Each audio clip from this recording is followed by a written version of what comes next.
All right, so thank you guys for coming. This is my first time leading one of these, so bear with me, please. So we're going to do a workshop on AV outreach, what we've found works best and what maybe doesn't work so great. So the first thing I want to talk about was what is our purpose when we do outreach at CUBES. So our purpose is not to turn people vegan in one conversation. If you go into a conversation thinking that that's your goal and that's your purpose, you're really setting yourself up for failure, and you're going to put a lot of pressure on yourself that's honestly unnecessary. Sometimes people do go vegan on the spot. I haven't personally had it happen to me, but I've heard people at our CUBES have that experience. I've seen videos of it. So if it happens, that's obviously amazing, but that's the exception, not really the rule. What we are there to do is guide people toward a vegan conclusion, inspire them to do so, and empower them to make that change. So we guide them through a calm, compassionate conversation with them. We're going to inspire them with that conversation, help them realize that everything that they care about aligns with veganism. And then we're going to empower them to make the change by using the closing card and then also the different pamphlets we'll have at the Cube. So always remember to give those resources out at the end, especially the vegan22.com. That's that free mentor program that's actually called Challenge 22. I don't know if you guys all saw my post in AV, but at our Cube on Saturday, we had 4 people sign up for Challenge 22. So that's really, really awesome. That's just the coolest thing ever. So always remember to throw that out there. You never know who's going to sign up. And keep in mind that no conversation is a bad conversation. I know I still have conversations where I'm like, oh my gosh, that was awful, like I'm embarrassed, I slipped up, or I just like kind of blanked. When you have a conversation with somebody, even if it doesn't go that great, as long as you guys and all of us remain like calm, compassionate, we don't, start arguing with them, it's still a good conversation because everyone is on the 100-point system. So that's something that vegan couple kind of coined the term, I'm pretty sure. They're a really good resource. They have different outreach videos on YouTube, and they're really awesome, so check them out if you get a chance. So that 100-point system is just basically, if you're at 0, you're definitely not vegan. You're as far away from it as possible. You're out there commenting, but vegan, like under vegan posts. You're just, you're way far removed from going vegan. And then obviously when you're at 100 points, you go vegan. So even if it wasn't the best conversation and they leave like, oh yeah, whatever, dude, I'm gonna go buy some chicken wings, you still, no matter what, that was a couple points. And all of those points are cumulative. So maybe that was a bad conversation, but then the more and more veganism gets out there, so they're gonna go on their Facebook, they see their friends share an article, that's a couple more points. They're gonna be out and about, they see like a vegan ad or vegan food on their menu, a few more points. They're out and they see another Cube, either here or wherever they're traveling, more points, and eventually that person is probably gonna go vegan. So just keep that in mind. That really helps me.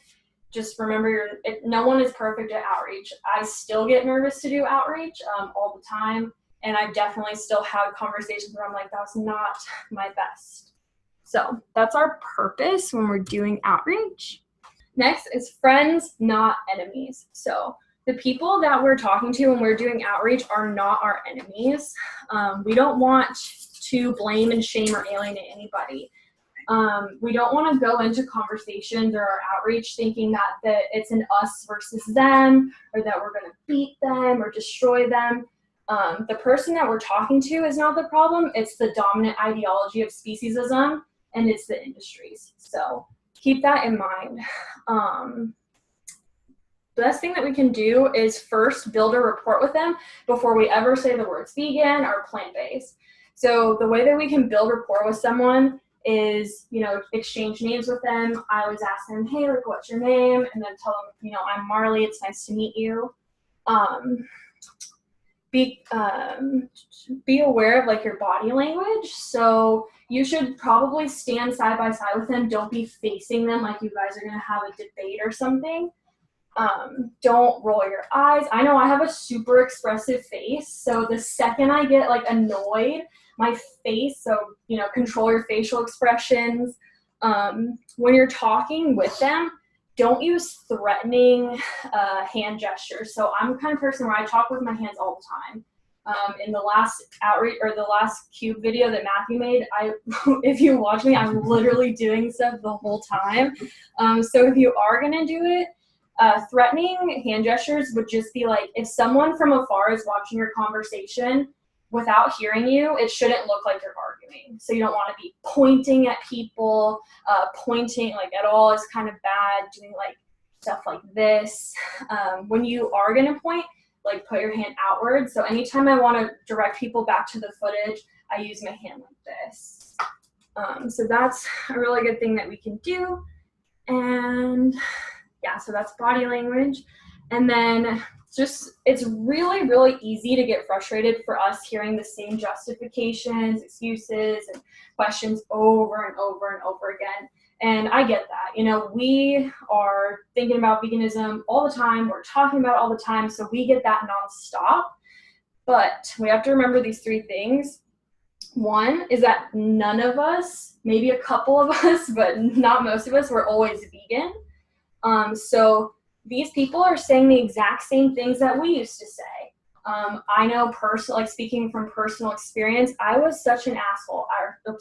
I was a jerk. No. Okay. She's used to it. I'm sorry. Okay.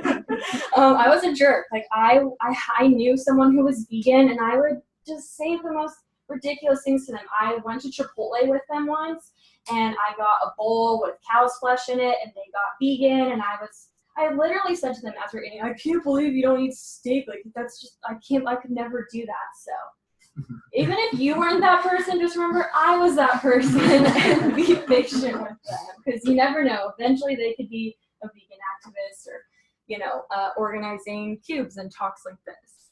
So number two is that the person we're talking to is completely innocent in their indoctrination. Just like we were previously, they've been subject to years and years of marketing, advertising, and just flat out lies through the industry. And that's a lot to break through, especially, again, like in one conversation. I went vegan at 23, so it's 23 years of just built up crap you have to dig through. So remember that. And number three is that it's imperative that we're a blank slate. So like I said, we hear this all the time, but to them, you never know if this is their first conversation that they've had with someone who's vegan. We hear plants feel pain all the time, but maybe that person's never gotten to tell you or tell someone that they think plants feel pain. And to go with that, hear people out and don't make assumptions. So when we hear plants feel pain, I know at least my common reaction is to roll my eyes and be like, are you freaking kidding me? Like, no, they don't. They don't have a central nervous system, and I want to just blurt that out. But that's me assuming where that person is coming from. That kind of comes from me assuming, oh, this person's just trying to push my buttons and say the most ridiculous thing. But they might have read a study somewhere, or they might generally care about hurting anyone or anything. So hear them out and figure out where they're coming from, and don't make that assumption before they're even done talking. Try to get to the bottom of where they're at. So that's that for that one. Next thing is that our language matters. So in order for us to help liberate the animals, we're going to have to liberate our language. So we should be cognizant of our own language in two different areas when we're doing outreach. The first is when we're speaking about animals, products that are made from animals, and vegan items.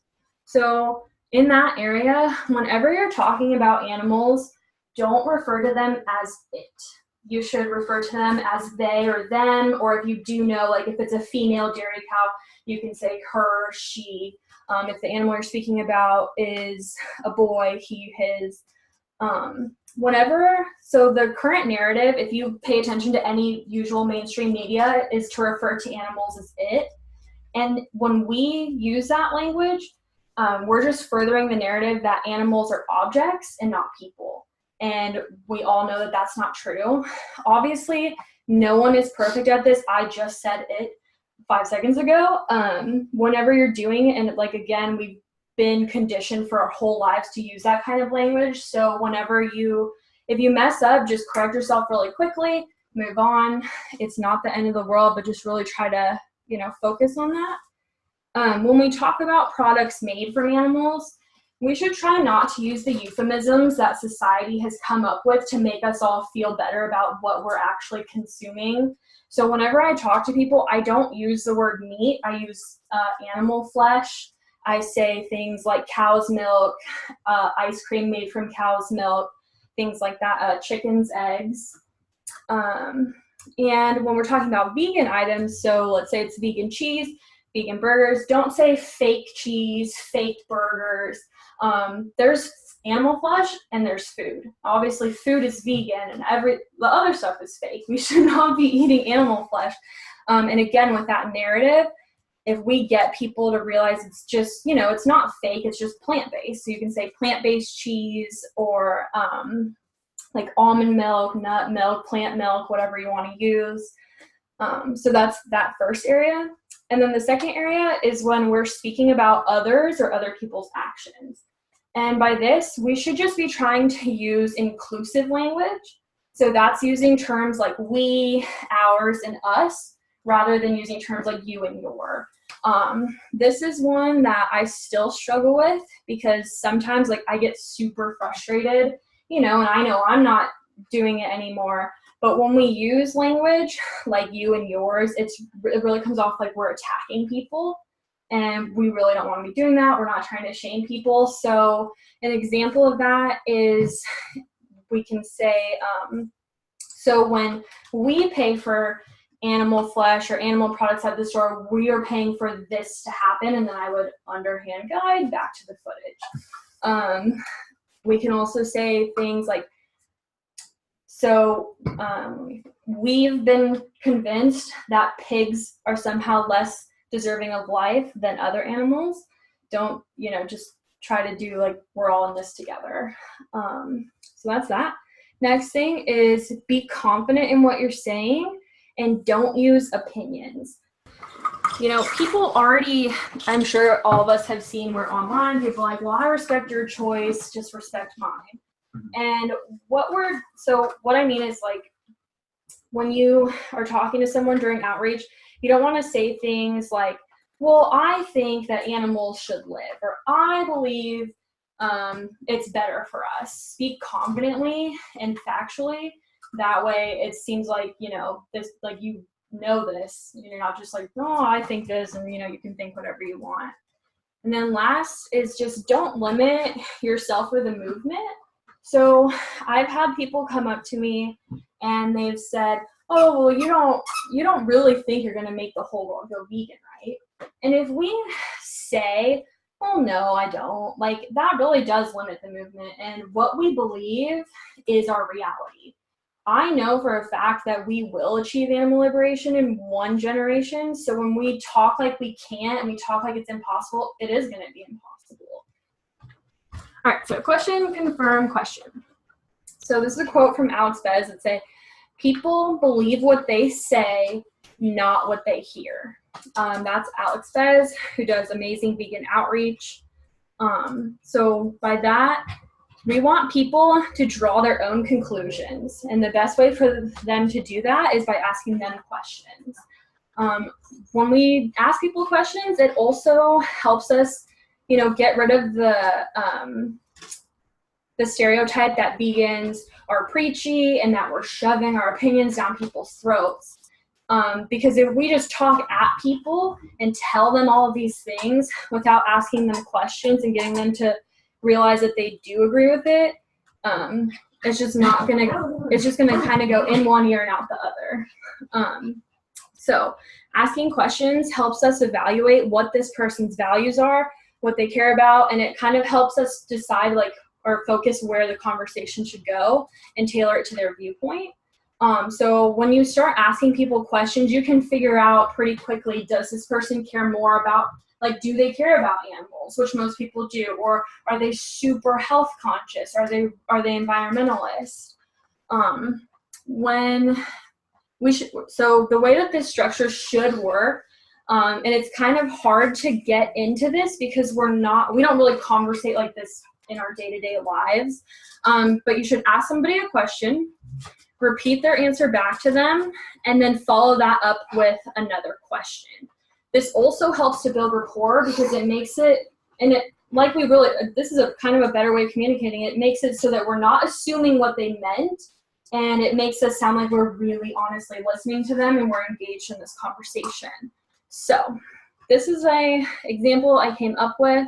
The blue is the outreacher and the red is the person watching the footage.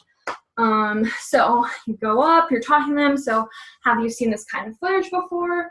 Say, yes, I have. Oh, really? Tell me about where you saw it. I saw it in a video in school. Well, what did you think when you watched it? I thought it was sad. What about it made you sad? Well, it made me sad that they hurt the animals, but we have to eat, so. Okay, so you were sad that they hurt the animals in slaughterhouses, but you feel that it's necessary that we kill them, so it just kind of is what it is. Is that correct? Yeah, I understand. Before I was vegan, I was convinced that we had to eat animals to survive. What about hurting the animals made you sad?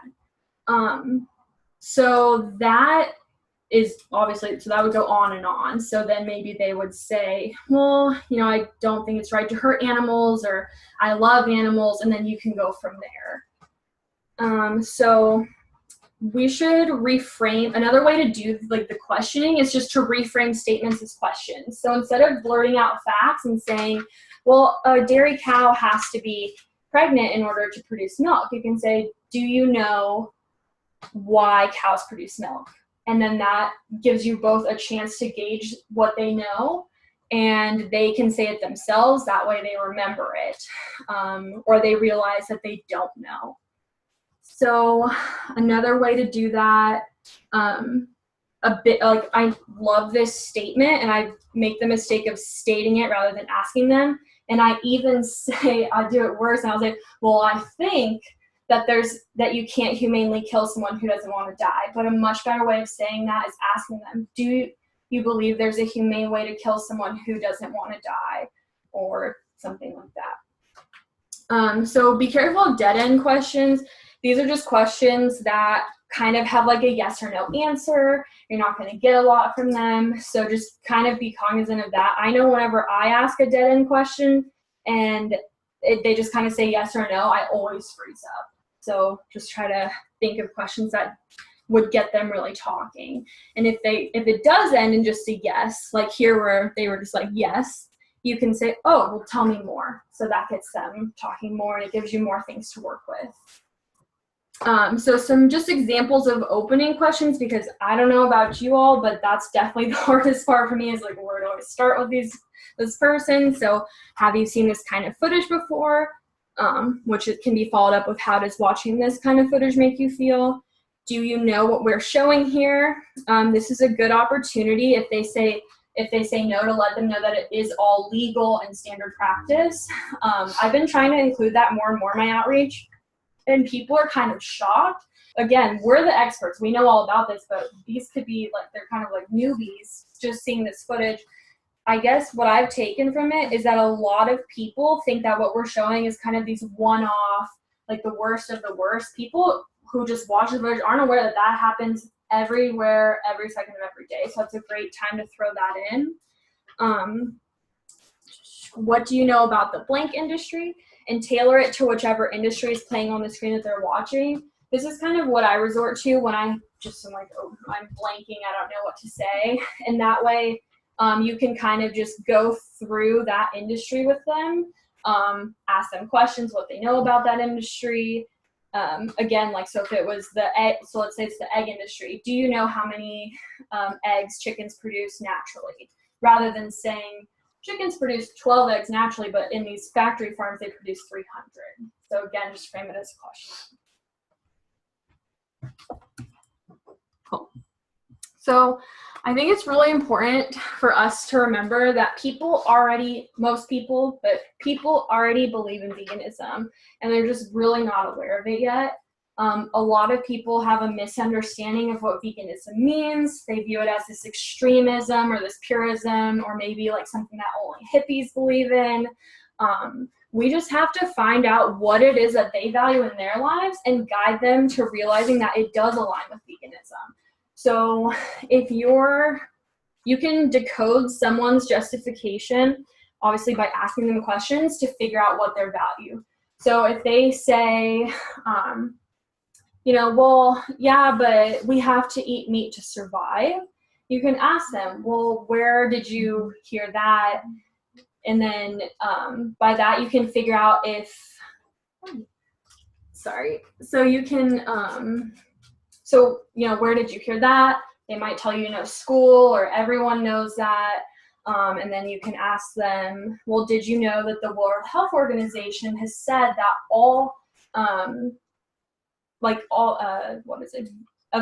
a properly planned vegan diet is healthy for all stages of life, including pregnancy and lactation and infancy.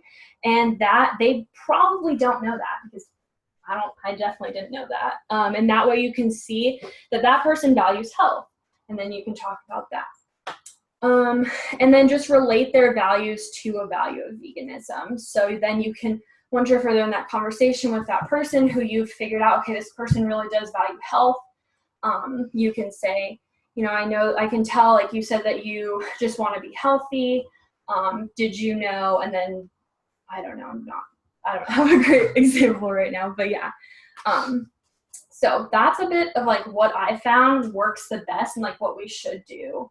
And then the only things like what I don't think we should do are arguing with people and debating with people. So when it comes to arguing, some people do come up and they just want to argue. And I know it can be tempting to argue with the person because, again, like we're experts of veganism, like we know all about it, and you probably do definitely all the answers to what they're saying. But if they're just there to argue, it's just a waste of energy. They're not ready yet. So they're really probably low on that point system. You can try to engage, always de-escalate, don't come up to their level. Don't get next to them. Yeah, just for example, I did have a guy approach us at the waterfront a few weeks ago, and he literally ran up, he just came out of nowhere and ran up to where I was standing, and he said, you know what, do you honestly think that everyone is going to go vegan? And so I just calmly said, I'm confident everyone will go vegan eventually. It might not be today and it might not be tomorrow, but it will happen. And then immediately, because I didn't, engage how he probably, at his level, he calmed down. And then we ended up having a pretty good conversation. But you just don't want to argue with people. And if I had said that to that guy and he's like, you don't know anything, or just wanted to argue again, that's the point where you have to just cut it off and realize that guy is just not at that point in his journey where he's ready to talk to anybody. And so that's arguments. And then debates. When people want to have debates, I think that the issue with debating is that there's always a winner and a loser when it comes to debating. And we don't want to other people, and we don't want to make them wrong. Again, Cube is just not the place to have debates with people. Obviously, there's people that's what they do. They make debate videos, or they make videos debating people on YouTube, or they'll have people onto their podcasts. But that's not what we're there at Cube to do. So one of the ways that you can, kind of just cut that conversation short, because it is kind of awkward when you're in a conversation, you're like, I don't know what to do, is just say, hey, you know what, I appreciate your point of view. I think that this is just we're just not in the space to talk about this right now. Or this is something Joey Carbstrong said, it's a little edgier. If this person is super rude to you, you can say something like, hey, I appreciate it, but we're just out here to talk to open-minded people, so I'm just going to have to say have a good day. And that's kind of like a slight to them, because it's saying that they're not open-minded at the moment, but I would just reserve that if someone curses at you or is extremely aggressive. And then, yeah, so again, don't spend too much time on someone who just simply isn't ready. You just kind of, it is hard. I get roped into this. A couple cubes ago, there was a kid who, like a young teenage boy who was at the cube, and he walked up to the footage and started laughing really hard, and you could tell it was like fake, forced, really like pushed out laughter. And I went up to him and I asked him, well, what do you think is so funny about what we're showing? And immediately he just laughed and was like, this is so stupid. Like, there's nothing wrong with what they're doing. And I spent way too much time talking to this guy. It ended up going nowhere. And I literally just had to say, all right, you know what? Good luck. And I just walked away. All that time I probably spent, I would guess, around like 10 to 15 minutes talking with this kid who clearly had no intention of hearing me out or having that like exchange of conversation. I could have been talking to someone probably walked by who was at like 70 points, 99 points on that point system we talked about earlier. And so that's kind of just a waste of energy. So just try not to get too wrapped up in those conversations. Something everyone else can do, like if you notice, like if someone would have seen me in that conversation and seen it's absolutely going nowhere, you can always go up to someone and say like, hey, like I need your help over here. So, kind of if you're like me, you're going to hyper focus on this person, but it's great for other people on the outside to like bring the person out of that. So these are just some of the common justifications and objections that we hear. And most all of the justifications or objections are going to fall under these four categories: cost, convenience, taste, tradition. And so I just wanted to kind of do like an exercise where we pick one of these as like, I'll be the outreacher, and then someone can just like, how would you respond to this? Okay, cool. All right, so I can go with, well, I just think that there's a better way to do it. I will probably ask them, like, what's the better way?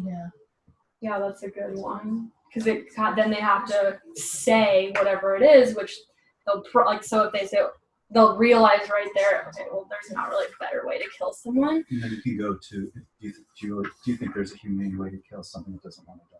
Yeah. Just because it seems like either violent or less violent from an external observer doesn't mean to the creature that's going through it, there's any difference. If it doesn't want to die, it doesn't want to die. Yeah, no, I would say, in the aspects of like not wanting to die, that doesn't change. But there could be very less pain though. I agree that like like the same way when people use humane meat thing, yeah, there are nicer farms. Like there are farms where it is a rolling pasture, and then there's factory farms where they're never going to see the light of day. But instead, I think what's better than just stating that, which it is true, is just to find out why they're saying that. What is their value that's causing them to say that? So if someone tells me, I had a conversation with a gentleman at the Cube last week where he said, oh yeah, well, with the same thing, like he was like, I think there's much nicer ways of raising animals, and I buy grass-fed, pasture-raised meat. So I asked him, so why have you, I was like, that's awesome. Like, that's what I first did, because I went to Whole Foods and I was still living with my dad, and I would make him spend hundreds of dollars at the meat counter on the level 5 humane meat. So I told him that, and I was like, what made you decide to start buying that meat versus the other kind of meat at the store? And he said, and I just called meat, but he said that, well, it's just better for the animals. And I said, would you say that you did that because you know that these animals can suffer? And he said, yes, that is exactly why I did that, because I don't want them to go through anything unnecessary. And I said, so if we can both agree then that these animals are sentient because they can suffer, then is it right that we take their life no matter how we're doing it?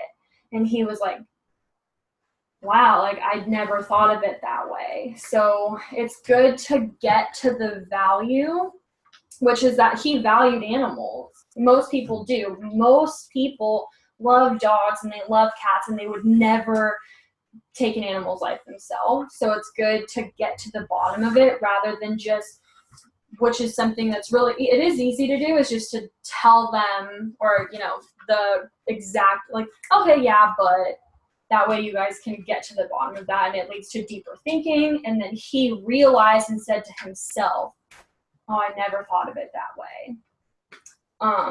So let's go, or if anyone wants to just do one, just blurt out. Haven't. There's a odd one. I wouldn't know what to say. I've raised animals and killed them. That'd be a unique one, I think, to hear.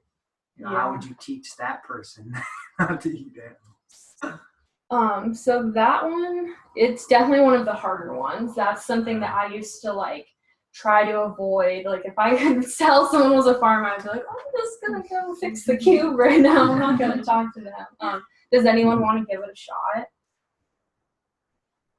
And we're all improving, so there's no like right or wrong or anything. You can teach because you do it doesn't necessarily mean it's right, or like, you know, well, yeah. I think you could go into the argument of like, yeah, like you were kind of indoctrinated into doing that. You were told what to do. Like you were told this is what you should do.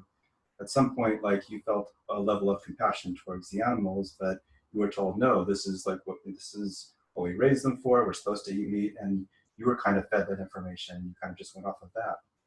So, like, I'm glad you need to make them arrive at that. I think that's a good idea. I would ask them about the first time that they did it. Although realistically, I do get caught up when they say that they have done that. It like freaks me out. But the first time might be cool because maybe maybe you teach them that they desensitize. Maybe the first time was really hard. It most likely was difficult the first time that they did it, but after that they knew that they had something they were supposed to do. Yeah. I mean, you could. Sorry. Oh no, go ahead. I was going to say you could ask it in form of a question in terms of like, would you have done this if you hadn't been told, and if your parents hadn't been told that this is something you should do?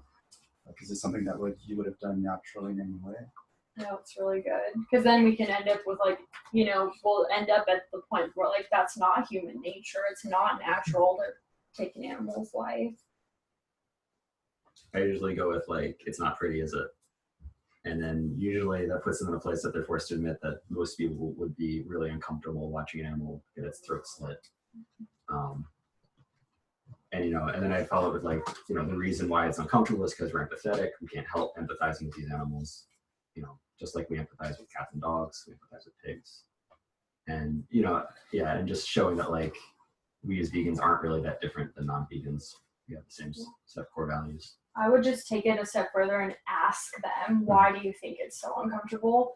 So just try to pose mostly everything you say as a question, unless you're like repeating back. That way they say that themselves, rather than, oh, some vegan told me I'm empathetic. Yeah. Like, no, I am empathetic. Yeah, I had someone who had I grew up in a farm, and I think that I was kind of like, okay, well, like what justifications were used? Because they obviously have a good idea of how, I think it was a dairy farm, they have a good idea how that whole process works. Mm-hmm. So what justifications, like how did you justify? Nice. And then they kind of will give you another excuse so you don't have to stay on the farm. I grew up on the farm topic. Yeah, I had someone once and I said, well, would you have done that if you had another choice? Because sometimes it's a matter of class, you know, that they live somewhere and that's what they're grown up. There's no jobs. That's what they end up feeling like they have to do. So, you know, sometimes if you pose it as if you had another choice, would you do this? Yeah, that's a good one. I like to bring up the scenario of like a baby in a crib with a bunny and a strawberry. Like, which one would you cuddle and which would you eat? Because it takes them back to like, you know, well, how did my whole like understanding of what was right in humanity like switch from like being compassionate to this is what I should do? Yeah, the one I usually go with is what Stephanie said. I talked to this guy in San Francisco at a cube, and he was like, yeah, well, I was a farmer. I raised chickens, and it was in a different country, and it was a lot different than this. And I, you know, how was it different? Well, they were able to roam, blah, blah, blah. And I asked, well, were they still killed? And he said, yes. asked him, were you the one that killed them? And he said, one time. And I asked, so what was it like the first time that you killed them? And he teared up. That's usually something that they don't think about. They've built so many layers on top of it because that's such a traumatic thing. And we all know that that goes so far against our nature. Like, no one here would just pick up baby and kill her for no reason. Or, you know, even if I was begging you just want to do it. So to get back to that is one of the best things we can do because it's something that they've built on top of because of the traumatic experience. And that can really help the rest of your conversation. I love what Will Tuttle was saying too about, like, you know, once you have that disconnect, like it affects how you are with other people. It basically affects how you are, like, completely, like, you know, there's a disconnect between you and everybody else because you put that wall there, you put those layers there. So, you know, you're the same way with your attitudes towards humanity. Yeah, definitely. So how about this? This is something I heard recently. It tastes good though. Yeah, but it does, I would say. I don't know, be honest. Again, it does taste good, but it doesn't mean I usually use the quote that inspired me to be vegan was, is it worth your 2 seconds of pleasure to put an animal through hell for their life? Something like that. I don't remember exactly how. I like that, yeah, Yeah. it's pleasure. Yeah. Versus the Mm-hmm. It's like a transient pleasure compared to, like, taking somebody's life. Yeah. maybe you could come to a conclusion or it might be elite, but teach them that even though you're getting pleasure from their meat.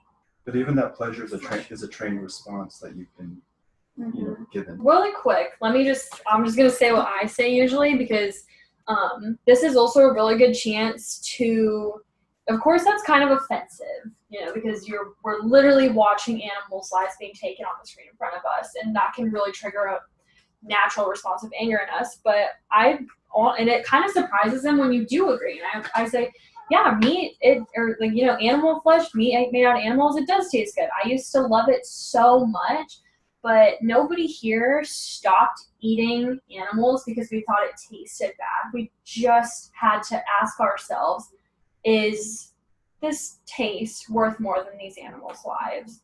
Something like that. There's probably an even better way. You can also ask them as part of that conversation, well, if you could eat all of the same foods that you eat right now with all the same taste and texture and flavors without taking these animals' lives, would you do it? And then they have to think about it. And yeah. Hayden? You saw my raised hand? Yeah. So this is like not for a cube, but I was talking with my flesh-eating friend, and he was like, I'm trying to do the correct term. What? He's Asian. That's relevant, just so we're clear. And he said, how could you not eat meat? It tastes so good. And I said, have you ever heard of, like, white people's chicken? And for, like, people not knowing racist stuff, that's, like, unseasoned, really gross chicken.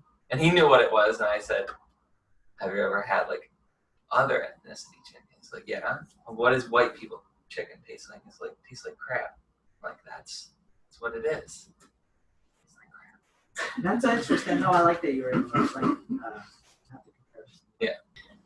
What were you going to ask? So my question falls under I used to be vegan and vegetarian. Mm-hmm. So I've had somebody ask me, well, I used to be vegan, but it didn't work for my health. And then I just thought about, like, my own, like, things I have to adjust in my diet, even though I'm vegan. So I'm just wondering, how would you go about guiding that?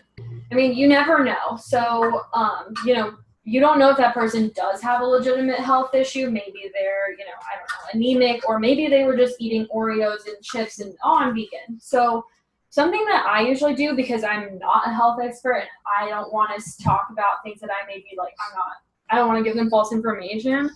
I first ask them, I want to get to their value. So I would say something like, oh, wow, like, well, what made you go vegan in the first place? This gets them to remember why they went vegan.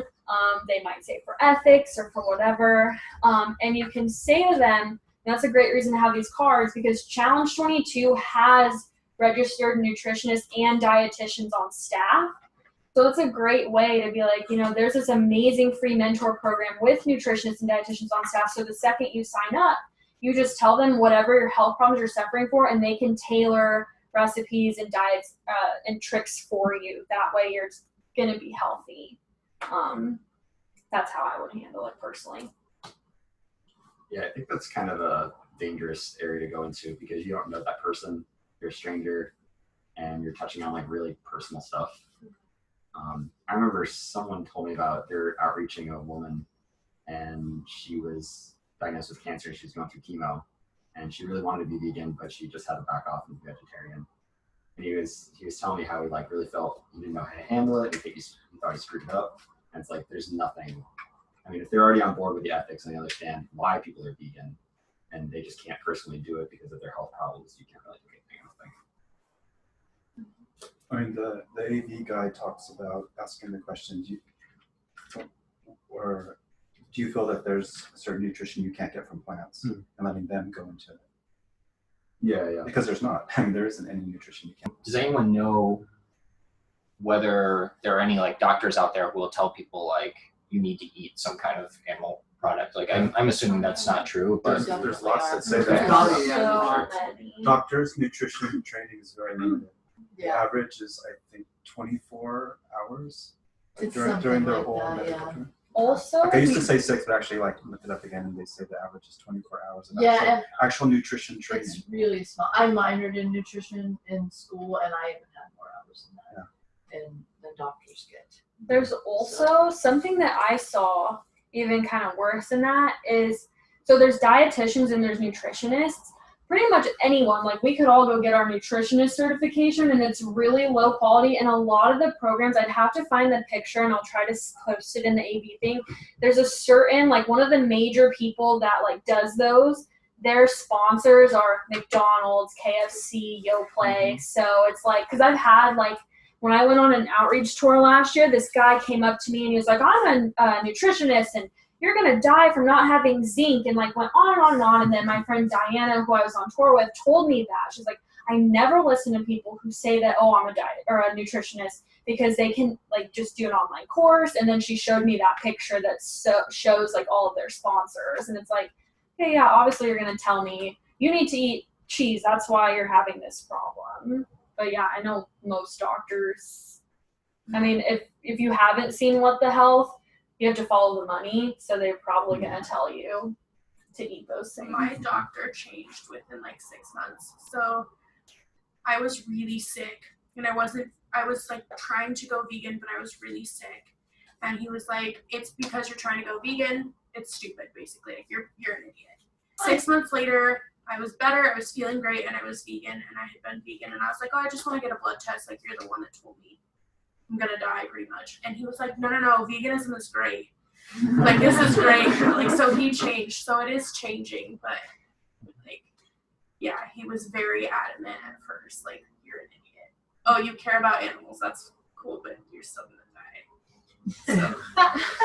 Yeah, Most of the money is coming from pharmaceuticals, and they're not pushing preventative in any way. It's always like, I think there is just, this touches on an important topic, I think, for outreach. I think there's just a general belief that like there's something magical about meat, that there's something essential about it as our bodies need, and that we can't get the same, protein, carbohydrates, or fats from like other food sources. What the Health is a really good one to watch in terms of like kind of going through all the bullshit of like of what is true and why we're being pushed in certain directions. Yeah. So when it comes to someone who says, well, I used to be vegan or vegetarian, there's kind of 2 ways you can take that, or like preferably you could ask them both of these questions. So the way that I usually take it is I say, oh, wow, so what made you go vegan? That way they're revisiting that. It seems less combative than, well, why'd you stop being vegan? So it doesn't seem like we're judging them. And then you can hear like what value, what made them go vegan from the first place, health, animals, environment, whatever. And then once you converse with that for a while, then I ask, so can I ask what made you stop? And then you'll find out, and maybe you will be able, like if they're like, well, I just wasn't, I'm an athlete and I just wasn't doing whatever, you can say, well,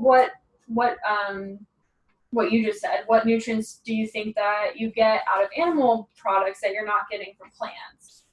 And go from there. Another great thing, honestly, that you can do during outreach, which X did the other day, is like if you don't know something, it's okay to admit to people like, oh, I just don't know. Like I'm not an expert in that area. Because you don't want to lie to people and tell them something not true or if you're unsure. So like X brought this really cool couple over to me and was like, hey, we just had a couple of questions that we were unsure about, and then we all started talking. So that's really great. Or know your fellow activist family. Like I know that Matthew has tons of food sensitivity. So if someone's telling me, you know, I have this and I'm gluten free and I'm intolerant to this and that, I'm like, you know what?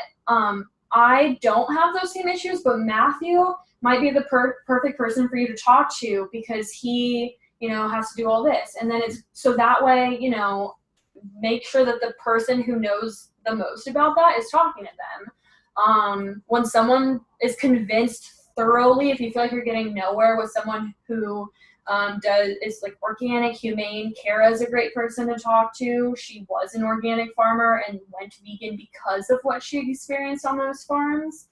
So those are just some tips too. Also, like the other day, I was talking to these two guys who were in the forestry management, whatever department, and they were like, well, what, you know, it was a long conversation. It was really long. So when they started asking more like kind of fringe issues, I was okay with it because we had talked for so long. But they were like, you know, well, what are we going to do if there's no more animals? How are we going to do like fertilizers? And don't you think that's actually going to be worse for the environment because we're going to have to up like our pesticides and herbicides? And I said, you know, I'm honestly not that educated in that area, but I do know that there's this way of growing food that's called veganic. And I was like, and that's supposedly that's talked about at climate rallies, like the one in San Francisco. That was like a huge contingency, was the veganic gardeners. So I would definitely look into that. And the guy was like, oh, I'm going to have to, yeah. And he like typed it into his phone. So it's okay to admit, you know, I don't know, but then try to give them a resource that would have those answers. Like none of us are perfect. And that's like one of the things, like you don't feel like to do outreach that you have to be a genius and you have to memorize all the statistics and know every single thing, because you don't. All the stuff that we just talked about, none of that was about statistics or facts. So some people do want to know facts. Like I've had people come up to me and demand like my sources and my statistics, but that's like 1%, probably less than 1% of my conversations I have with people. What would we say to there are bigger issues going on in the world? Intersectionality of everything. I would just say that like just because, you know, we haven't solved murder doesn't mean you can like, you know, be rude to people in public or something. You know, it's not like we have to solve the worst of the issues before we address any other things. Yeah. And that's not gonna, just because there's war going on doesn't mean we have to eat animals. But our attitudes that we consume from eating animals are the same attitudes that we're putting out in the world too. Yeah. So I wouldn't go right to that. Intersectionality is like, most people aren't on board with that. Most people like aren't aware of the idea of intersectionality, including veganism. So it's not the first thing I'd go to, but yeah. So based on like finding out someone's values, what would you say? Which ones they're working on? But I don't know, that's kind of a rude way to ask, but yeah, which, you know, if they think there are bigger issues, I would like to know what are the ones that they care about and that maybe they work on. Oh yeah, maybe ask them and then maybe they can see the connections. Yeah. Because if they go to environmental, if they go to women's rights, if they go to any of that, it all feeds back into how we treat animals. Well, yeah, if we treat animals right, we would treat each other right. Yeah, so I mean, getting to the core, so figure out, yeah, like what are you concerned about? Because yeah, no doubt, like veganism is huge, everything is huge. There's so many horrible, awful things going on, and most people you meet on the street have compassion fatigue. So you have to remember that the dominant ideology is speciesism. The people we're talking to see humans here, animals way down there below almost anything else or anyone else. So you gotta pause and ask them, you know, like, so what, I hear you, there's so much awful stuff going on. What is it that you're more concerned with? That way you can see, you know, whatever they say, like you said, whether it could be like, you know, well, there's starving children, and then you can talk about, well, did you know that most of the world's grains are fed to livestock and stuff like that. You can also bring up the fact that this is, I mean, it's easy to feel helpless about a lot of issues, and I feel like veganism is something where it's really easy to make a personal decision that has a tangible effect. Definitely.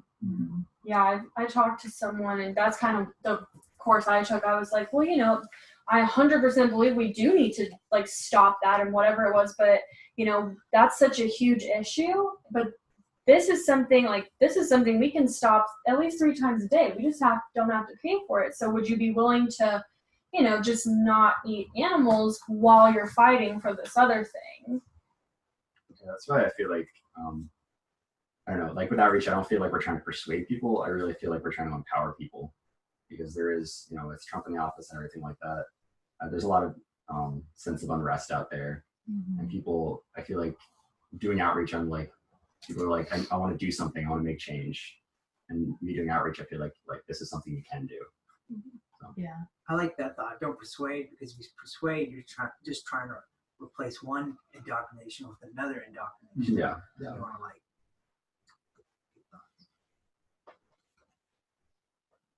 Cool.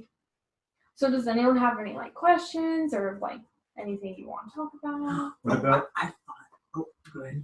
I was going to say, what about redirecting hypotheticals? Because people always love to go to hypotheticals, and you have to bring them back to. What's a hypothetical? Well, like if What I about was alone treating on on a island? desert island, I would eat my dog if I had to survive. I would love to be alone on a desert But island. you could go back to, Eating well, you know, coconuts. that's not the situation we're in. You know, we don't have to. We have the option. We have other options. Well, Matthew had a really good way of like, you shouldn't even, that's like a rabbit hole you can go down. And of course we can say, well, what would you do if you were on a planet with 5 million, you know, grocery stores?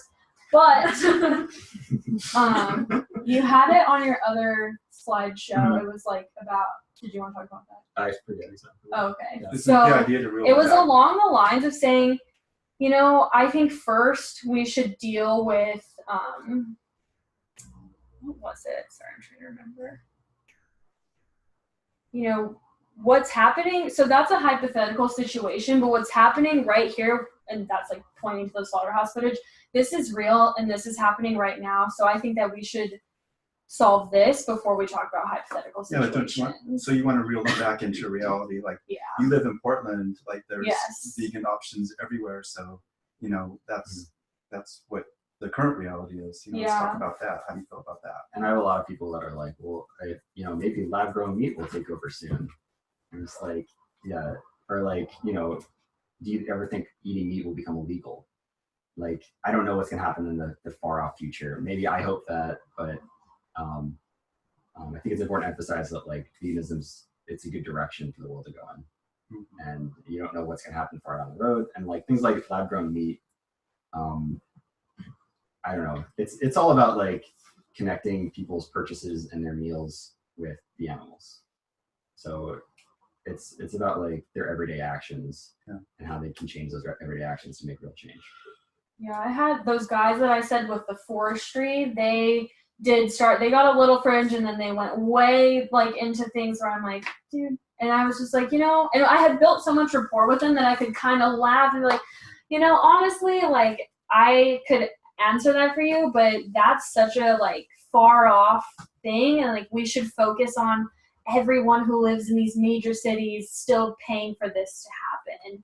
And he was like, yeah, you're right, I know, I'm just, yeah, so. That's a defense mechanism, though. That's avoidance. Oh, They're yeah. actually avoiding their own feelings, trying to talk about something hypothetical. So you have to bring them back into like reality and like what, you know, their choices are right now. So A lot of people, I've had several people go like, well, not everybody can go vegan.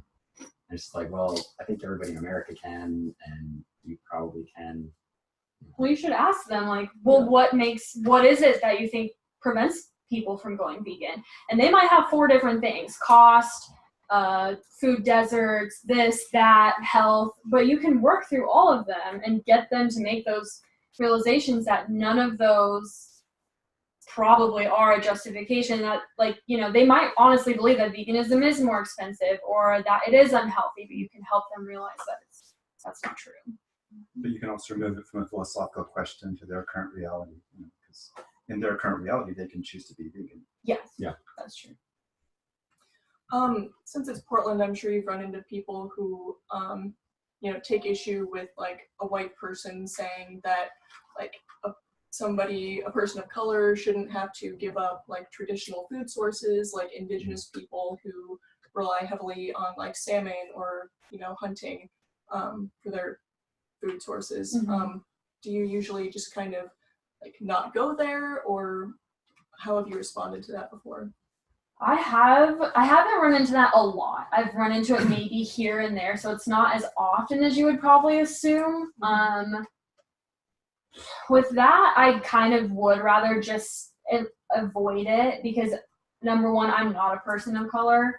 I'm not indigenous. I don't know enough to speak on that. And again, it's kind of like we're not having a cube outside of a reservation or at a indigenous event. You know, I'm not hanging outside of the Indigenous Days rally with my cube. I'm just in downtown Portland across from Sizzle Pie and Pals. So indoctrination again.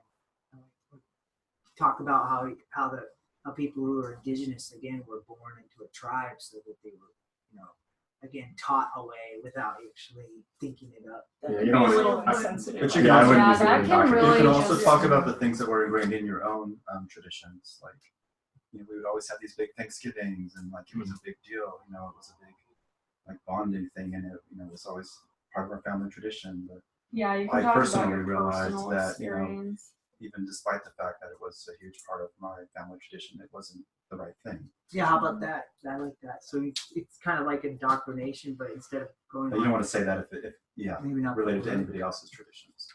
But Yeah. I didn't know my mom was teaching me wrong, and I was like, It's different if you own it, though. If you say like I was indoctrinated with my traditions. Yeah, talk about yourself. Yeah. Don't be like, well, just like them, I was indoctrinated. Just like, you know what? I can't speak for them, but because I don't think that culture or tradition takes anything as an excuse for animals. That's another thing that those forestry guys ended up bringing up was, you know, well, what about when it's someone's culture or their tradition? And so I talked about something, and neither of them were people of color, and it wasn't like that super, like, they were like angry about it. So I did kind of go into it. I talked about how, well, you know, most traditions, there's an alternative that wouldn't involve animals being killed. Like, for instance, I don't know if you've heard of the tradition Kaporos. That just happened in New York City. And they take chickens and swing them above their heads because they believe that it puts their sins into the chickens, and then they slaughter them. And I forget what the book is called, but the book that they go by says that you can use chickens or you can use money. And I'm not trying to tell people that they need to stop their traditions or their cultures. I'm just asking that they change them, you know, to go, and now that we realize that animals are sentient, something like that. Mm-hmm. I mean, you have that issue in a lot of places. There's like the rodeo, there's bullfighting. Crawfish boil. Yeah. Yeah, I talk about stuff because I lived in Mississippi from like when I was 12 and like way before that. And we did so many things. Like we went to the rattlesnake roundup, which is where they gas and trap and killed like millions of rattlesnakes. We went to the rodeo. We went fishing. So you can, again, talk about like your own things that you did that were part of the culture from where you were from, but that you realize that doesn't make it okay. That is a hard one. The AV guide talks about like things start as social norms and then they become customs and then they become traditions. If everything has gone through that, you know, it doesn't mean you have to be feeding back into it, you know. But again, you can't attack somebody else's traditions. You have to speak of your own. Yeah, and if somebody brings up, like I've had that before, and people are like, "Oh, veganism's oppressive because you're telling other people how to live." Blah blah blah blah blah blah blah. You do want to redirect it back to like the here and now and you and me. Yeah, I think a good thing to think about or say is to make sure we're trying to develop the thought for themselves. Like develop a way for them to think for themselves instead of it being, again, replacing one indoctrination with another. I think Yeah. that would be amazing. Like, so Yeah. veganism isn't just about a way of eating, but it's empowering each individual to think for themselves. And, you know, if you're like, you definitely don't want to come off as confrontational and stuff like that, because or aggressive, maybe a little bit confrontational, because they'll just walk away and they'll be like, well, that vegan's an asshole. And you know, you're just a little blip in their day. It's important to keep that in mind. Okay. It'll almost ingrain their own opinion further if they feel like it was a bad Yeah. experience. Yeah, they might generalize yeah. like vegans are assholes. Yeah. X. Oh, I was just thinking about when people are talking about like humans need meat or like we've always eaten meat, cavemen, yada yada. There was actually a time not that long ago where meat was a luxury item and it wasn't in stores where people could buy food and the average person did not eat meat. So that was something that could be brought up. 4% Yeah. in the paleo times would have actually been 4% of the diet if you were lucky to get it. So People eat like bone marrow and carcasses. Something I usually say when people use that, well, we evolved to eat meat. Like, we ate meat as cavemen, and that's how we got to where we are as a society. I don't know anything about human history, like that kind of human history, like back in those days. So I say, you know what? Of course, yeah, we did. But that was back then. And look at us now. Now we have grocery stores and plant-based proteins and Beyond Meat burgers that bleed. And, you know, if we don't have to eat meat to survive anymore, why should we? Or something like that. So I just agree with them. I'm like, yep, we did, but let's evolve. So along the same lines, I was thinking about a conversation I heard where I heard this person say, like, you know, what if you have like a humane farm and you know, do everything that the animals need, you know, attentive to them, but you know, just the end would be how the circle of life happens. Everything dies. You know, it's not anything different than nature. So something I would ask them, because cows live to be 20 years old. So I that doesn't exist. Like, there are no farms where they literally let a cow become 20 and then kill her, because also this is gross to say, but their flesh would not be as tender and yummy. It's gross. Like, they're an old, like, it's like really dry and hard meat. So I might ask them again. I would probably honestly just reverse it again back to, well, you know, even if we could do that, why should we, if we can eat if we don't need to eat animals to survive? Or, you know, you could also get to their value of, like, obviously that person cares about animals. If you were willing to wait 20 years to consume the flesh of an animal and you would want to do it that nicely, you know, get to that. And then you can move on to, like, what's not even necessary. So why would we have that kind of a farm? If anyone else has a better answer, I don't know. That's just what I was. I wouldn't say this to anybody, but to me it seems like the ultimate betrayal, like to give something a great life and show that you love it so much, and then in the end just take its life. It seems like such a That would be scary. Think of a parent. I don't know how you word that to somebody. Like, Maybe a parent to a child. Like, to you, it doesn't feel like betrayal to at the end, like just after giving so much care and love and nurturing to something, to just switch someone. It's hard to break, but that's how I always feel. I would never use this during outreach because I don't want to accuse someone of betraying somebody, but whenever I see trucks, especially the smaller farms, pull in, I'm like, Right? oh Oh my God, the gosh, small like, trucks, the trailers. yeah, like, oh my goodness, like, it is betrayal, because it's like, you know, I said this is, I mean, that's something you can tell your friends. This is obviously, we're talking about complete strangers here, but it's something. I remember when I was working in Vegas, one of the bartenders was giving me justifications and was like, there's humane meat, blah, blah, blah. And I was not even vegan yet. I was like, right in that, oh, I think I need to go vegan. And I said, you know what? So what? Like, if I treat my friend, so I'm friends with you. We're so nice to each other. We give each other like we share our lunch and we hang out all the time. And so tomorrow, while you're not looking, I slit your throat. Does that make it any better? Then that's what I ask people. Or I like replace that with your dog. It's kind of real. It's yeah. So I treat you nicely. I mean, we can say that It's kinda among each weird other to here, talk but with about anybody personal else, you can't attack their identity or. Unless you have such a strong relationship, like, or that's just the kind of person where that's the only thing that's going to get through to them. Like my dad, he's not vegan, but the only way he'll listen to me about things is if I'm like super extreme, like very provocative about something, like very edgy, like talking about the worst of the worst. Otherwise, he doesn't. It's just like, yeah, okay, yeah, whatever, Marley.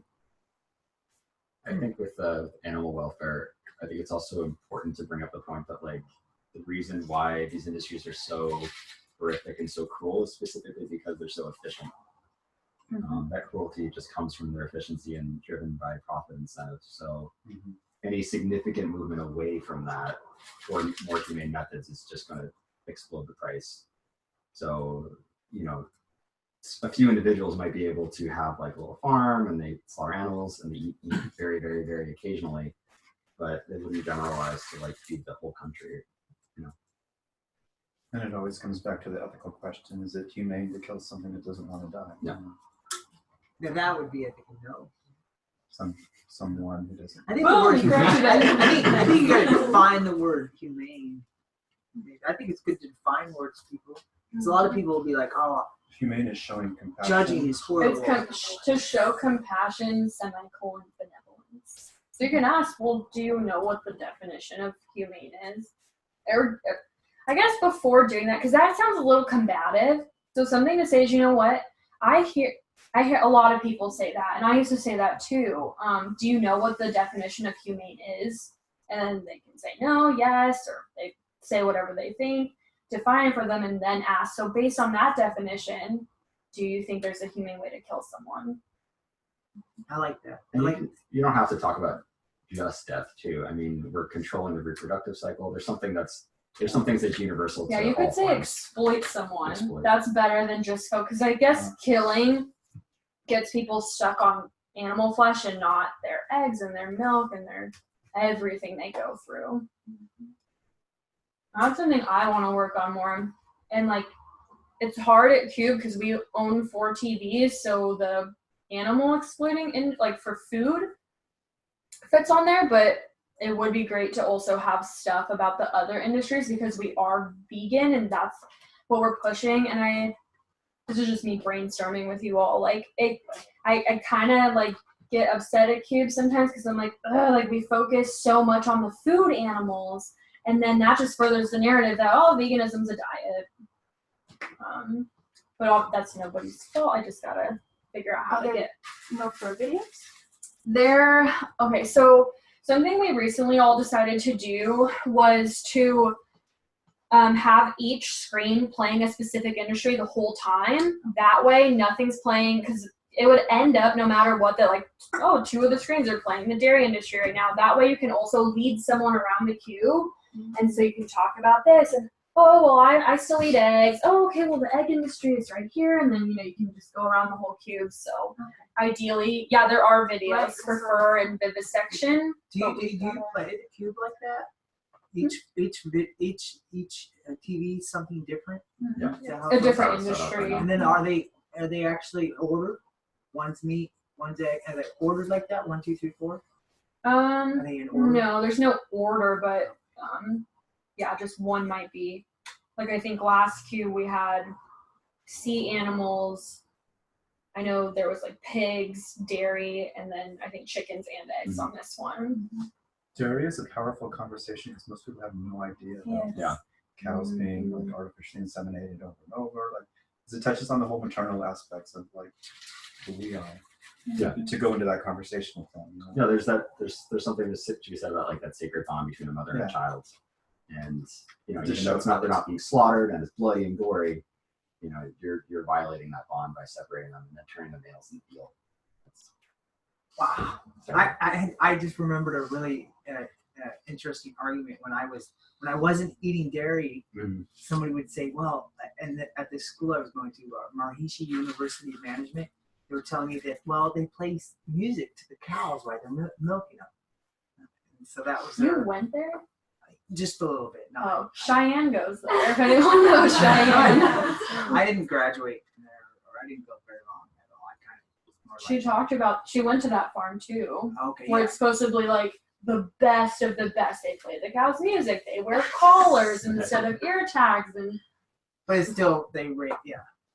yep, still forcibly impregnating, separating, at the end of the day, murdering. I think a big thing, like, and I love to talk about dairy because I think it's like, it's kind of both at the same time, because most people don't understand like most of the dairy, because that's not what we're taught.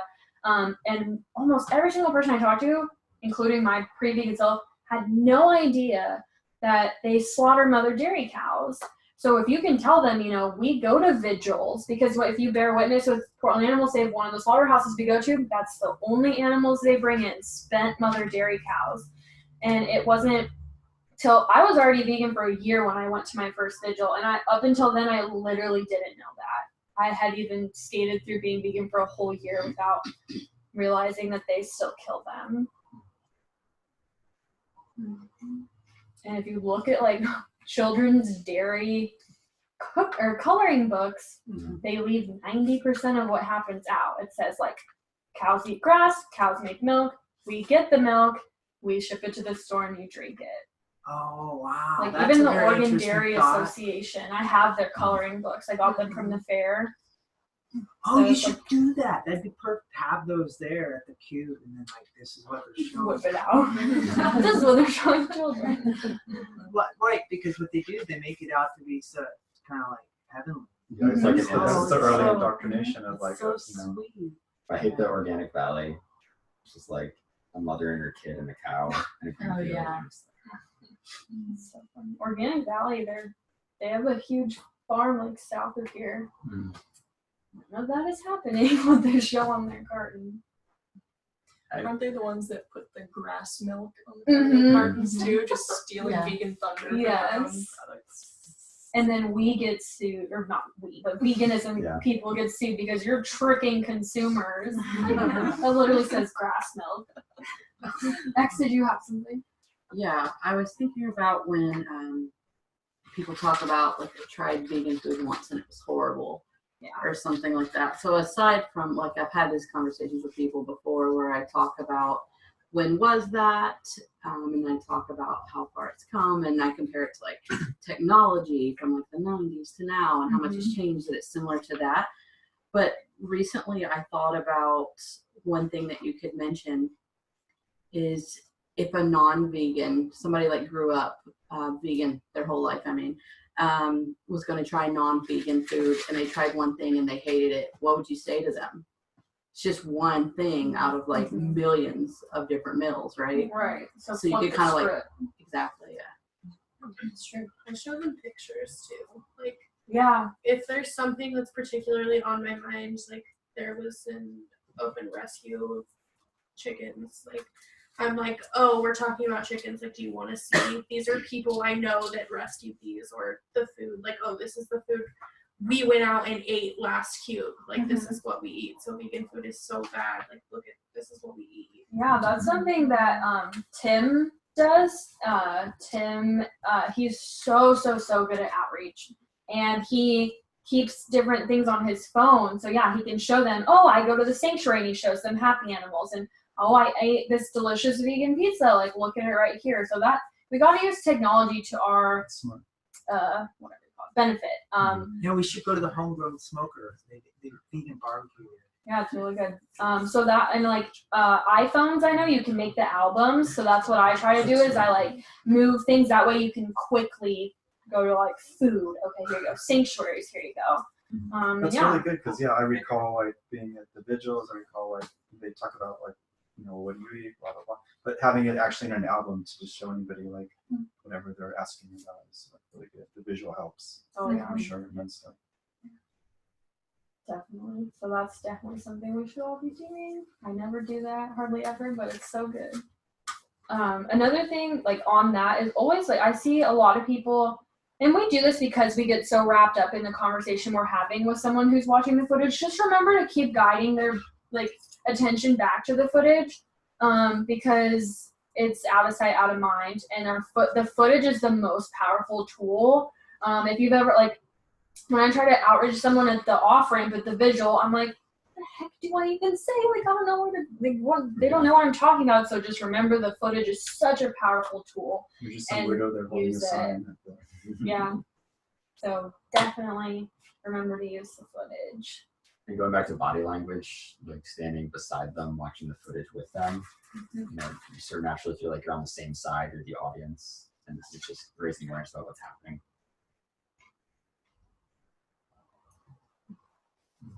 If you get stuck, you can always explain what's going on the screen. If it's something that, if it's just gone silent, then I'll just go back to and this is what they're doing to the baby chicks, and that's a good way to get the conversation started. Definitely. Also, everything we've said here is all ultimately a guideline. Everyone has their own style. You don't have to emulate anybody, not even the big time famous vegans. It's best to use your personality, and because that's going to come off as most authentic. And what we're trying to do is seriously build relationships with complete strangers. So it's better for you to be yourself and with those guidelines, but still use your own stories. Don't feel like you have to be exactly those big vegans that everyone knows, like James Asker or Earthling Ed. Obviously they're great guidelines, but yeah. What do you do if it goes silent? So I had this one guy, it went silent numerous different times, and I kept thinking he was done talking to me. He was just staring at the screen. So I was, have a good night. It was great talking with you, yada yada. And then he would just stand there. He wouldn't leave, and I would kind of step away, and then he'd get close again. And every few minutes, he would say something about what he was seeing. But it was really weird and so awkward. If it gets super awkward, I usually just ask. So, is there any other questions that you have? Is there anything else that you want to talk about? Yeah, I did that. He said no. Oh, okay. But then that, yeah. I don't know. He's probably still processing. Yeah, sometimes they do just want to watch. Sometimes quiet's okay. If you're just sitting there watching and thinking about what you said, maybe he's trying to process it and he'll have more questions in a minute, Is it okay to walk away? Yeah, it's definitely good. Like he said, you never know what they're doing. So just I'm going to let you watch the footage. Feel free to walk around all the different industries. Here's a card with more resources, and if you need anything, I'm Xera, I'll be over here. Because, you don't want to, some people would rather just watch it themselves, and that could still affect them. The footage is the most powerful part, so you don't necessarily have to be talking to somebody. A few times I want to mention, I've given my email address out, and then, if you have any questions, you can let me know. Obviously, it's a personal thing. People talk about giving their phone numbers out. I'm I don't know if I do that. Or you can get them to the Facebook pages, Vegans of Portland or things like that, so they can reach out and post questions, right? Mm-hmm. Yeah, that's smart too. Yeah, that's why I always close every conversation with the challenge 22. Well, it's vegan 22 for when you're at AB, because they can do all of that. It's so good. It was you, right, that said that your friend loved it. Yeah, she was raving about it. She's super active on the Facebook group that they set you up with, and so supportive. She was super about it. And so it gives them somewhere to go too. It's a nice call to action to say, well, and it's a challenge, so it makes it fun. So it's a good place to steer them. Yeah, and versus, it's just versus here's a bunch of resources. Yeah, they get everything there: recipes, tips. Devin is a mentor too. Oh, nice. So if she's there, I always try to be if you are more curious, you can talk to her. She does it. Nice. Cool. Yeah, I always kind of tell people I wish I had this when I first went vegan, because I just was okay, I am not participating in this anymore. And then I went to the store what the heck do I do now? Yeah, because it does make it so much easier. 85% of decisions are emotional decisions too. So the more you talk about your own experience, the more people are gonna really get there with you. Yes, I have something to say. I think we need to be better. If you know that someone is uncomfortable with outreach and you feel comfortable standing closer to them while they're talking, that's great. but we need to respect each other and don't just walk up and interrupt someone's conversation. That can be super overwhelming. If I was talking to someone and I wasn't a vegan and I was just like trying to learn, having another person come and talk to me would be too much. I would immediately be put off. I would be like, now they're ganging up on me. So really like read each other, because that can step on toes. And 100% yes. Yeah. Yeah. Even if I'm standing there and it's your first time doing outreach and I'm like, I don't know what to say. You just need to let the person have the conversation. Never team up with someone because it's just not great. Unless they want it, but it has to be visual cues, you know. Yeah. And like with X, where she was like, oh, can I bring you to Marley so she can, so that is definitely acceptable. But yeah, just jumping in on someone's conversation is definitely not cool. Yeah, and if you're standing close, like I'm really shy and awkward, and so like it's like if I get on the phone, I don't want somebody to hear my conversation. I go outside or leave the room. So if somebody's standing there listening to my outreach, I'm gonna do horrible and I'm gonna go blank. Let's give each other space. check in with people. Like if you aren't comfortable and you want to learn, go ask that person before they go into like, oh Matthew, you're really strong in outreach. Can I shadow you? Because that's great, and that you can learn a lot. But so I've never done a cube before. This is like my first of these meetings, and I'm like a little intimidated at the thought of like starting a conversation on my own. Could you like maybe explain like the roles of the cube? I know we're a little over time, so I can of course message you later. Yeah, so also we go over this at the beginning of every cube, unless every single person there has like been a ton of times. There's just people in the cube, and that's where you would start out. It's I don't know what the word is. It's just normal that or protocol that the people who are new stand in the cube at first. And honestly, I was so terrified to go to cube. In May of 2017, I posted in the Las Vegas Facebook group that I was way too scared. I wanted to come. I wanted to be an activist, and everyone was like, "No, okay, great, come." I never went until I moved here in August. So I totally get that, and I'm sure most people here felt terrified to come. But it's so great because you literally just stand in the cube, you wear the Guy Fawkes mask, you don't talk at all, and you stand there. And then you can take breaks. And when you take a break, you're not expected to jump into outreach unless it's something you want to do. The people who are on outreach then just go up to people who they see stop and watch the footage for a little bit. But that, if you never want to do that, that is fine. If like the cube is a vital, without someone standing in the cube, we don't have a demonstration. So it's equally as important as outreach. That's the quick answer, is that there's people in the cube and there's people doing outreach, but then when you need a break, you can just stand off a little bit to the side, or like Stephanie said, ask someone, hey, can I shadow you? And you'll learn to, like, standing in the queue. You can hear those conversations. And yeah, that's what made me want to start doing outreach. Was I was standing in the cube and I heard them. And I'm like, oh, I would say this. Like, I would say this. Like, I have my own flair on it. And then the day, and it used to be done a little differently. The organizer who was doing it when I first started would ask, okay, who wants to be on outreach? And I was like, I do. And then that whole entire cube for 3 hours, I didn't talk to one person. So it's like, there's no pressure to start doing outreach if that's not what you want to do, or you're not ready, or whatever. For a while, I never did it until somebody approached me. Like after the second time that happened, then I started approaching people. And I'm still slow at it. So. People are surprisingly responsive. Stephanie's talking. I just want to say that I've been doing AV for a couple of years, like before I moved here, and each role, like I like to stand in the cube because I like to observe people and stuff. I think each role in AV, each role is equally important, absolutely vital. So, yeah, thanks. I wanted to say about if people are afraid of doing outreach the right way, the places that our movement is currently at, nobody knows about veganism. Nobody talks about veganism. Nobody has veganism in their daily life. So that means any interaction is good. If you're friendly and you mention the word veganism, or you mention animal agriculture, you've done something. You've added 1 point to their 100-point system. So don't beat yourself up over it if it's not perfect. If you can't cite statistics and things like that. I like the point Positive system, by interaction. the way, like seeing each person at a different level of like openness, Yeah. like availability to like. Or is it correct? Any positive interaction. Yeah. I agree totally. So. Yeah, and just personal anecdote, I have extreme social anxiety. I don't know if you can see, but my cheeks are like burning hot right now. Standing up here and just doing this, even though I know almost like 99% of you, is really hard.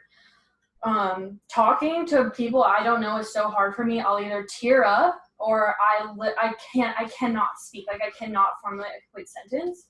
I've been doing Cube just since August 2017, and now I'm to the point where it's still hard and my body still has these reactions to it, but I can give a speech or hold a workshop or do outreach.